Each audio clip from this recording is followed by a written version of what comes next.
Hey everybody, I'm Cameron. I'm the guy behind Sandsun Surf 72 YouTube channel, and you know me from some of the gun videos that I've already put out. And today I'm going to do something a little bit different, but it goes along with the theme of firearms and firearms safety.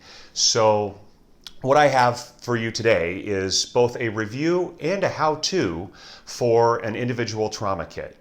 Now, I designed this kit with the help of a company called H&H Medical, and they're a great company, and you may know them because they manufacture the SWAT-T tourniquet, which I'm a big advocate of, and you guys may or may not be familiar with them. So I have this pocket-sized kit here, which H&H Medical has termed the Easy Carry Trauma Kit. So I designed this kit with the idea that it would be easy to carry in a pocket, but still be available to somebody for basic traumatic injuries, self-aid, get yourself to a higher level of medical care. So it also had to be lightweight and small enough to put in a pocket so that people would actually be willing to carry this in the field. It fits in a back pocket, it'll fit in a cargo pocket. If you're wearing a backpack, it can easily fit probably in one of your front hip pockets. So size was a major factor in the decision. So this is actually available now on H&H Medical's website, and it's called the Easy Carry Trauma Kit. And so let's talk about what's in it. Inside of the trauma kit is a small compression bandage, a chest seal, a SWAT-T tourniquet, and quick clot gauze, as well as a small pair of nitrile gloves in case you are using this on somebody else. So this is really to stop massive hemorrhage, and basically is a kind of a gunshot wound kit. So this trauma kit is vacuum sealed to keep everything clean, dry, and together when you need it. It's got notches in the side to easy tear to open it, so that's what we're going to do today. The review is, this thing is great. It's got the things you need to handle massive hemorrhage or a penetrating wound to your chest. So it's designed to be easy to open, so we can rip it open and we can get to the contents right away. We have H-vent chest seal. We're going to go over that in a few minutes on how to use that. Quick clot bandage gauze. So this is a piece of gauze that is impregnated with a hemostatic agent, which is designed to promote clotting. Most of you guys have probably at least heard of quick clot. We have a mini compression bandage. This is almost one of my favorite parts about this thing because of how small it is. And for those of you watching the video that may be familiar with an Israeli bandage, this is basically the same thing, but look how thin it is. Pair of gloves and our SWAT-T tourniquet. So, this is something for everyday carry if you're a person that's in the field, especially away from medical care, a hunter, archery hunter, or firearms, whatever that may be. If you're just out and away from the 8-minute response time of your local ambulance, this could save your life because it could get you to a higher level of medical care, especially if you know how to use some of this stuff. It could also be from riding an ATV or riding a horse, falling off onto a fence stake, any type of accident you can imagine, motor vehicle accident. Also, if you did have this with you in a urban area, I hate to say it, but if you were around and there was some sort of mass shooting, this could save your life or somebody else's. So, in no particular order, I want to go over what's inside of the kit. The first thing we have is the SWAT-T tourniquet. Let's talk about how to apply a SWAT-T tourniquet to yourself. Again, notched for easy opening, so we're going to open the tourniquet and we're going to have right away the stretchy tourniquet material to apply to yourself. Applying this to your leg with 2 hands is actually very easy. You're just going to use both hands and you're going to wrap it around. Once it kind of covers itself, the important part is to stretch it, and of course now I'm facing the wrong way, stretch it until the checkerboard becomes squares and the ovals become circles. The challenge really with a SWAT-T tourniquet is applying it to yourself on your upper extremities. So there's a couple of different ways to do it. One way are to hold part in your mouth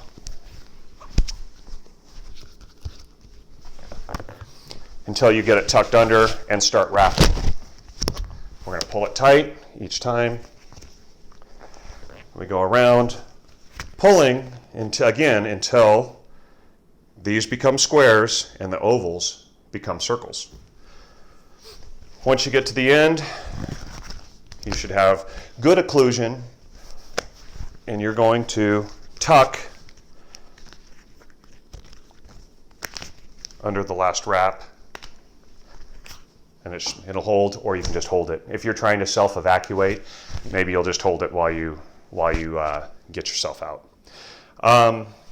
This is a great tool. The SWAT-T also has other improvised uses. If you don't bandage it as tightly, it would work as a pressure bandage. You could use this almost like an ACE wrap. Again, not doing it very tight, but to stabilize a twisted ankle. Or you could also use it to wrap some sort of stiff object to create a splint. So if you had a broken arm, you could work yourself into stabilizing splint with your SWAT-T tourniquet. I'm a huge advocate of this thing also because it's so easy to carry. It's small, it's flexible, you put it in the pack like this, and it works great. With that being said, if you can carry a windlass style tourniquet like the CAT-T, by all means, please do. I'm not saying that this is the end all be all of tourniquets, but it is a great tourniquet and I love it. So the next thing to look at is your chest seal. So a chest seal is designed for a penetrating wound to your chest, and basically for self-aid, what you would want to do if you have an injury that penetrates the pleural cavity from your belly button to your neck, then an occlusive bandage is the appropriate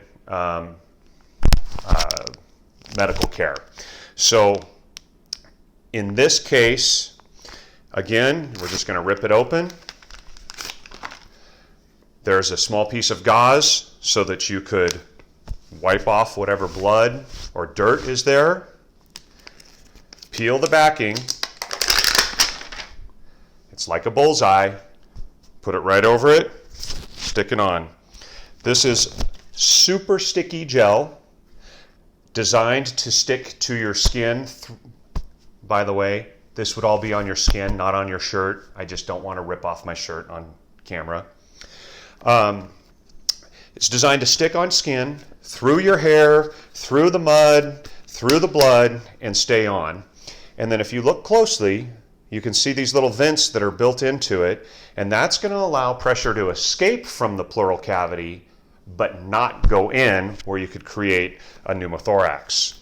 So some of the studies I read and some of the information I learned said that a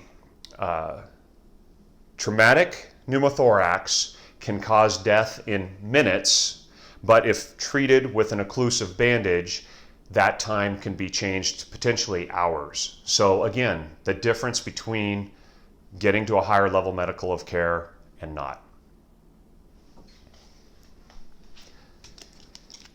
The next thing is the mini compression bandage. This thing, I mean, again, I can't get over this because you open this up. The mini compression bandage is going to be used for bleeding that maybe isn't life-threatening, but it's significant. you hit yourself with a hatchet, or you cut yourself with a chainsaw. This is going to be something that allows you to put pressure on a wound. So if I had a wound here, I'm going to get my pants out of the way. I can put this right on it, and this is like an ACE bandage, and it immediately has a little bit of Velcro there.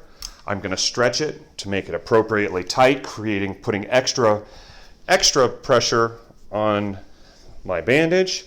And then it's got a barrette clip right here, which you then just slip over one side at least, and boom, there you have it. Easy to apply to yourself, great for anything. If it's a wound that you think might need stitches, this is probably a good choice. So not quite massive hemorrhage, but anything less than that. Of course, any kind of hemorrhage it's going to be helpful for. So that's an outstanding piece of kit, especially for how small and light it is. That brings us to the quick clot gauze. So quick clot gauze, I'm not going to open this one because it's just like gauze, just a roll of gauze, and it's designed to promote clotting. So you could use this on a wound that needs stitches, or you could use it on any kind of penetrating wound other than in your thorax area here. So if you got a good wound, even up in a shoulder or neck where a tourniquet or a pressure bandage may be difficult to apply, we can open that up, and then we're just either going to place the quick clot gauze on top and then use our compression bandage to secure it in place. Or if you have a penetrating injury, then you can stuff this into the wound, stuff the quick clot into the wound, and then place bandages on top to hopefully stop the bleed and get yourself to a higher level of medical care.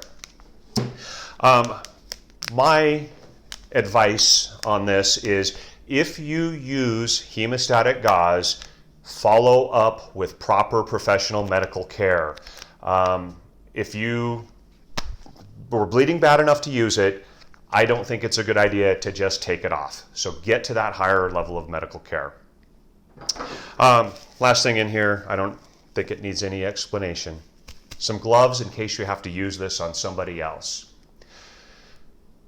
A couple of final thoughts. This trauma kit is lightweight and designed to get yourself to the next level of medical care. You should carry this in the field. Now, if you and your friend or your partner or whatever it is both have this kit and one of you gets injured, use the injured person's kit first and then begin your evacuation process. You don't want to use yours and somehow inadvertently leave somebody else's behind and then something else bad happens. You should also, if possible, really pack a little bit more kit than this. I kind of see this as a bare minimum.